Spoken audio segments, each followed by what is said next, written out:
Welcome to another episode of Optimal Game State. Last week we looked at the old Warhammer mini-campaign Terror of the Lichemaster. It was designed as three linked Warhammer battles that told an overall story. That format works really well for Warcry, and there have been several three-game campaign arcs already released. One of the most interesting things for me about that campaign book is the detailed backgrounds they have for all the major players, heroes and villains alike. For the final battle, there are 5 heroes defending the village, who are joined by heroes that survived the area battles. It does have a bit of a Seven Samurai feel to it. In this video, we're going to get profiles for those fighters using a new feature on the Warcry Card Creator. When looking through the defenders, I realized I already had models for a bunch of them from the Cursed City box. Glario Van Alta III is Antonio Epstein, Qualtus the Exile is Rialta Snow, Jelson Darroch makes a good Grimwald Calico, while Imelda Braskov has a sword and armor for ally Schutz. That just leaves the halfling Gim Grundle, who looks like a Blood Bowl halfling, and potentially we could look at Hunk Bogle and the dwarf leader Gimbrun Finehelm if they survive the air battles, but we're going to leave those to the side for the time being. Unfortunately, none of these models have points for Warcry. We did get profiles for the undead side of the Cursed City box, but never for the heroes. A few months back, I did do a video on Hexbane's Hunters, where we looked at 2 approaches to generate profiles for models that don't have them. And I'm delighted to see that we are going to be seeing Hexbane Hunters profiles coming up in the upcoming White Dwarf. The 2 approaches that we looked at were first to use an existing profile and just copy it. The design team will have already done a lot of the work and it should be balanced. The other approach is to work out what the profile you think would be appropriate and then try ballpark some points yourself. That's a little bit more challenging as it's not clear how GW work out the points. In the intervening months, we were gifted with another tool, Divine Blessings.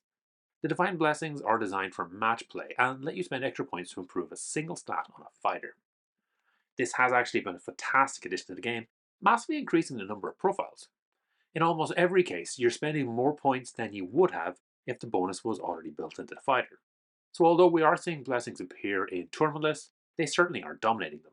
It's a good way to spend leftover points without having to redo your warband, and it does let you tailor a fighter for a specific task. It also gives us a little bit of a clue about how design work out the points. There are 2 points costs for each blessing. One if your fighter has 22 wounds or less, and the other if there are 23 or more wounds. Usually giving a blessing to a fighter with more wounds costs more. If we go down through the list, there is one important exception, Fortitude, which gives additional wounds cost the same regardless of total wounds. We can also see that with the non-profile blessings like Heroism, Spike, and Destiny. But when we're looking at blessings that change profile stats like Move, Toughness, and the various parts that impact damage, we can see that things do scale there. From plotting the various profiles, I have found the wounds to points and the average damage to points typically are a linear scale. That means that roughly every 25 points you get 3 wounds and 1 average damage. In these plots, I have limited to 4 move and 4 toughness just for comparison. To me, it does look like that this is the first step design take. They get a baseline based on the wounds and the damage, and then after that, they increase or decrease based on percentages. So if we go back to the blessings, a +1 move in a blessing costs 15 points. And if we were to look at a 22 wound fighter, you're around 150 points. So that extra move is essentially a 10% point increase. So all of this was a fancy way of saying, I think I've got a decent enough handle on how to work out points, and I have added it into the Warcry Card Creator. So there's an extra section that you can click that will give you some average damages, which are just pure damage calculations, and it'll also give you an estimated points. It's not exact, but if you flicked through the list of fighter profiles at the bottom and compare with the points calculation, you'll see it's pretty close a lot of the time. There are a few cases that I haven't quite worked out, especially when we have 2 weapon options. It's also likely that these fighters had their points tweaked after a little bit of playtesting, or just adjusted based on the power of their abilities. The algorithm is never going to be perfect. If you hit the details, you can see the breakdowns. So I get the baseline, average out baselines between the damage and the wounds, and then have the adjustments based on percentages. That is something you can tweak yourself if you want. Importantly though, you now have a really easy way to work out some points if you have a profile you'd like to use. All right, let's talk about the profiles then. There are a few things you should know before you start making your fighters.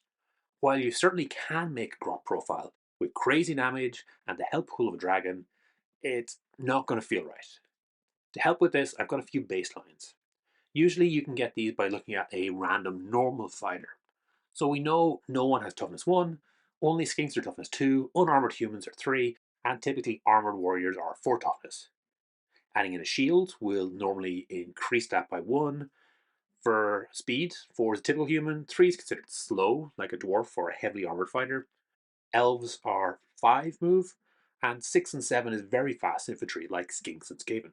Anything after that, and you're typically into cavalry.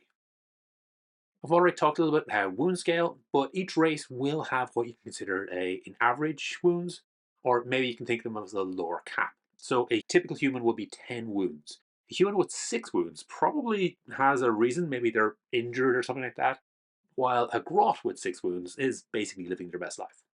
Wounds will scale, so you can get chunkier fighters, so maybe a grot with 12, 14 wounds. But there's probably a cap for each of the races, after which it doesn't really make sense. Damage is similar, and it does scale with points. That said, weapons often have a certain style about them. Maybe a weapon has few attack dice, but high damage values, or are the reverse. You might see things where they end up with similar damage averages, but the curve is going to be different. So we have a list of baselines here. These are weapons that typically will have low average damage, so you might need to scale them up to match a larger fighter. Adjusting strength attacks or just straight damage values will up the average. There isn't necessarily a particular way to do it, just go with what feels right. Keep in mind that the points calculation is based purely on average damage against toughness 4, so there are ways to abuse it if you try. For the Terror of the Lichemaster campaign, we have undead hordes attacking the village. It might be worth our while tweaking some of those undead profiles to get a little bit more character out of them, but for the time being, we are going to just flesh out those 5 heroes defending the village. First, we start with Alby Schutz. This is the store owner, who is the former Inter Valley wrestling champion. Here we have the model for Imelda Brazkov from Curse City. She's a human, so she's move 4, toughness 3, and 10 wounds to start. She's wearing a lot of armor, so we'll bring her toughness to 4. We want her to be chunky, so we're going to bring her up to 20 wounds, which is a lot. It's Stormcast levels of chunk, but not further than that. She's going to be a hero, and we kind of want her to be the tank, so we'll be okay with that. Her sword is a 2-handed, so looking at the baseline, that's range 1, 4 attacks, strength 4, 2 damage, and 2 crits. It's really, really good. If we look at the points estimates, the wounds are about 167, but the weapon is only 133. Keeping them close is normally a good idea, so what we're going to do here is we're going to up the strength of the weapon to 5, which takes it from 5.3 to 6.6 average damage, and we end up with an estimated 165 points. That profile is actually the same as the Iran Quester with Grandblade, although she does have 1 less toughness. We're going to give her a hero and a warrior rune mark, just in case we want to give it ability later on. Next in line we have Grimwald Calico, using the Jelson Darroch model. This one will be a little bit weird, as we have a melee and a ranged weapon. He actually has a few melee weapons. He's got a hammer, a dagger on his sheath, and a sword on his back. Again, we're going to start with the human baseline. We'll up the wounds to 16, give him a bit more of a hero buffer, but move toughness rate the same. We are going to give him the hammer profile, since he's got that in hand, and a blunderbuss. The wounds from the base is 117, and the hammer is 63, and the gun before factoring in range is 42. So again, we are going to have to up the damage on those weapons. For the melee, I add a point of damage, and I increase the strength by 1. Then we do similar for the ranged, adding an attack and a point of damage. Working out the points for dual weapons is tricky. Essentially what I do is I check which is the most expensive weapon by points, and then go with that. That does mean that you can increase the second weapon as far as you want, as long as you don't beat that threshold. To allow for that, I do add in a 5% cost for the dual option. Grimwald here is now doing 3 average damage at range and 4 melee. That's pretty good. I'm going to give him the hero, and as he's a witch hunter, we'll give him the destroyer rune mark as well. Next up is Royal Snow, the traveling elf archer. We'll start her off with the normal elf profile, so move 5, toughness 3, and 8 wounds. She has a bow and a large elf knife. As a hero, we want to make her a little tougher, so we're going to give her 16 wounds. We up the damage of the knife from 1 to 2 to make it a little bit more dangerous, but this is just going to be a backup. We want our bow to be awesome, so we increase the attacks, the strength, the damage, and the crit all by 1. That might seem like a lot of changes, and it is, but we can track it by looking at the average damage. In this case, we're taking the average damage of the bow from 1.3 to 4. A 4 average damage at range is super good, so she should be able to drop 8 damage. It is impressive. We check the estimated points, and it's 185, so I guess you're paying for it. Most of that is coming from the bow. We could up the wounds to try even it out, which would increase her overall cost, but I think we're good. I did end up tweaking the formula a little bit for the range weapons a few times when looking at this particular profile to get something that I felt was right. Do remember that we are just guessing here. If something looks wrong to you, adjust it. We finish up by giving her the Agile rune mark. It feels right for an elf. Then we have Antonio Epstein, the Tylean noble. We'll start with the human profile. We'll push the wounds up to 16, like we've done with some of the others, make him heroic. He has a sword and a pistol, so we plug those straight in. The basic sword is 4 average damage, while the pistol is 2. Now, that does make a lot of sense here. We want the pistol to be some light damage as a backup, and we want the sword to be the real action. The wounds baseline's out about 133, while the sword's about 100, so we're ending up with an average of 115. Honestly, I think I'm pretty happy with this guy without any changes, so I'm just going to leave him as is. Since he's a noble, we'll give him the elite rune mark. Last, we have Gim Grundle, who I don't currently have a model for. In the campaign, this is a halfling hero who just steps up. We don't have any halfling profiles that I'm aware of in Warcry, so I did a quick check on the Warhammer Fantasy Roleplay rulebook, and in it, the halflings are basically dwarfs who aren't as tough or chunky. That's going to be 3 moves, 3 toughness, and 8 wounds to start. The model we're looking at is one of the Blood Bowl ones, so in this case, it's only got fists rather than the sword and shield Gim has. If you wanted, you could certainly model him with sword and shield and adjust profile. But for this one, we're going to go with the basic unarmed profile. In it, I'm upping the crit damage from 2 to 3 to give Gim a bit of a chance doing some damage.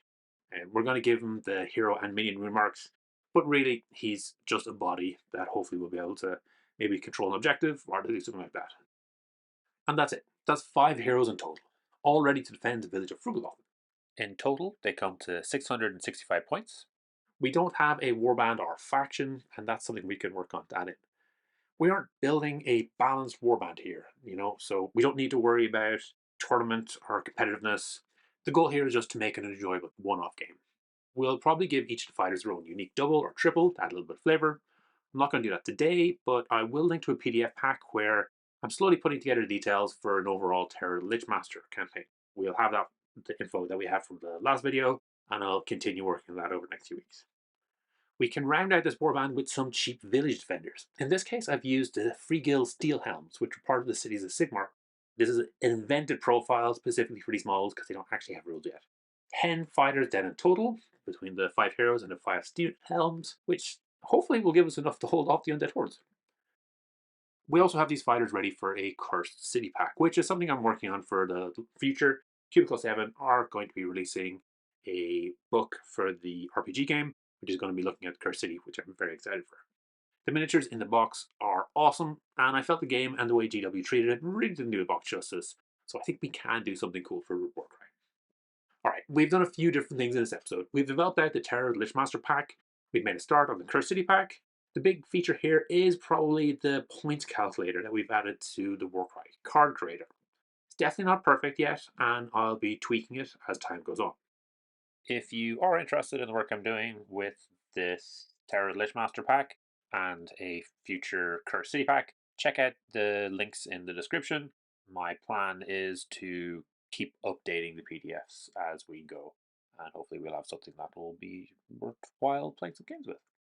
Thanks for making it all the way to the end. Hopefully you enjoyed this video. Each week I put up a new video talking about one of Games Workshop's specialist games. The goal is always to try and make the best possible 2-player experience. If this is something you'd find interesting, please subscribe to the channel and comment to let me know what you'd like to see in future.